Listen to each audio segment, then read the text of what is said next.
30 million po. Magkano yung pinakamalaking winnings mo sa casino na matatandaan mo 30 million po. Sa isang gabi po. sa isang gabi? Opo, Your Honor. Pag ini-encash mo yon, Cash po. the reason why I'm asking this is merong record lumilitaw na ikaw ay nagmamoney laundering. Hindi po ako nagmamoney laundering, Your Honor. Talaga pong naglalaro po ako, nagkakasino po. Saan galing yung cash na sinusugal mo? Pag pumupunta po kami na grupo, ang may dala lang po ng pera sa amin si Boss Henry po. Doon po kami kumukuha ng perang pa. Saan galing yung perang dinadala sa inyo ni Boss Henry? Lagi po siyang may dalang pera na nakabag sa sasakyan niya, na nakaredy po talaga panlaro. Kung hindi po ako nagkakamali, ang isang bag niya po naglalaman po ng mga 20 million. Ilang beses sa isang linggo kayo nagsusugal?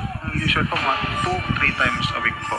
Pero alam mo na galing sa kickback yun. Alam ko po may nakukuha po sa kickback, pero yun po kung yung pera po na niya na sasakyan, hindi ko po masabi kung doon po galing, Your Honor. Kasi meron kang 36 bank accounts na freeze ng AMLAC ngayon. At meron yan 190 deposits totaling to 597 billion. And yet ang sweldo mo is 56,000 lamang kada buwan. So ang tanong, paano ka nagkaroon ng ganitong kalaking pera samantalang ang sweldo mo lang sa DPWH ay 56,000. Ito pa, ang mga nag-deposit sa accounts mo, mother mo nagdi-deposit sa'yo, misis mo, pati ex-wife mo nagdi-deposit. Mayaman ba ex-wife mo para mag-deposit sa'yo ng milyones? Wala po kung ganyan talaga kalaking pera sa bangko, Your Honor.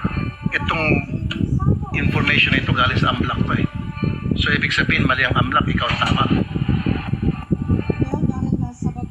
Kasi kung hindi ka lang nakakontent, pagkukulong na kita ngayon mismo eh.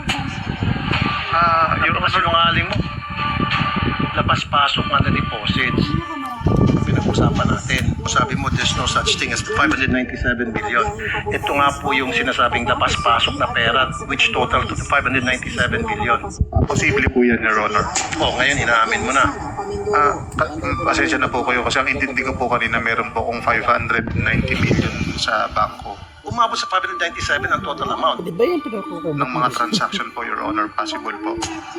Ang tanong ko ngayon, sa sweldo mong 56,000 pesos kada buwan sa DPWH, saan ang galing to? Ako po kahit paano, yung kapatid ko po kasi may nag-buy and sell, kahit paano nag-share po ako doon para po kumita. Tapos hindi naman po walang-wala yung mga magulang ko. Tapos naman po nila kami na maayos. At may hanap buhay po sila, nabigyan din po nila naman kami ng pera. Hindi lang naman po ako, pati po mga kapatid ko. Napalabas mo, bukod sa DPWH na sweldo mo, meron ka pang sideline na hanap buhay. Extra income po, Your Honor. Extra income na abot sa milyon-milyon pansugal mo lamang. At saka po nanalo rin po sa casino, Your Honor. 36 bank accounts. Napakarami nito. Mga ordinaryong tao, isa lang. Yung iba, dalawa, the most. Ikaw, meron kang 36 bank accounts. Your Honor, karamihan po naman dyan, yung mga kakilala ko na nagtatrabaho sa bangko, nakikusap, pwede ba mag-open ang account? Ako naman po, kung magkano minimum na kaya ko, yung open ko po. Pag nagdeposito ka ng more than 500,000, you have to justify that.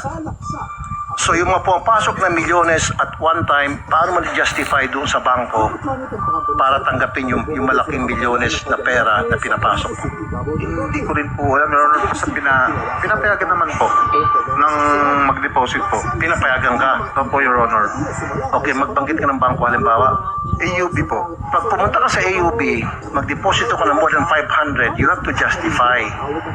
You have to show proof na yung perang yun ay legit at saan ang galing yun. Tama? In your case, exempted ka. Parang madalas po hindi po talaga, Your Honor, kahit po more than 500,000. Hindi po. Magkano pinakamalaking dinepositong pera? Parang 10 million po. Hindi ka man lang hiningian ng pruweba ng bangko kung na yung perang yun ay legit at saan ang galing? Ay, yan po na hiningan po ako nun. So anong pinakita mong pruweba? Resibo po nung pagkakagawa ng warehouse po. So gumawa-gawa ka ng resibo na gumawa ka ng meron kang ginawang warehouse. Hindi po, Your Honor. Nag-private po na hindi po ako sa gobyerno ng kontratan sa sa private po, mga warehouse po.